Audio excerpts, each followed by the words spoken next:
represents the maybe worst parts and best parts of being a I guess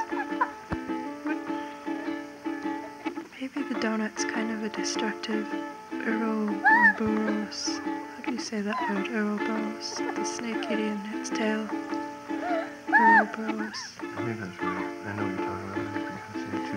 The Ouroboros of self, because it's kind of a cycle of destructive self-involvement, a loop.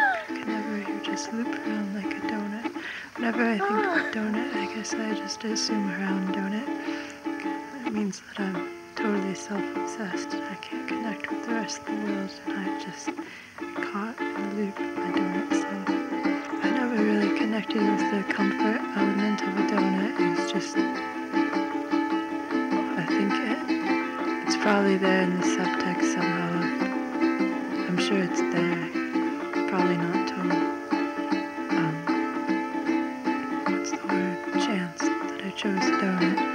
But I mean, initially a donut just represented a kind of absurd object. I'm a donut in a sea of selves, I guess, but I don't think that's the complete donut story. I guess it's just supposed to represent the isolation I feel from the outside world. I don't fit in because I'm a goddamn donut. And everybody else is human.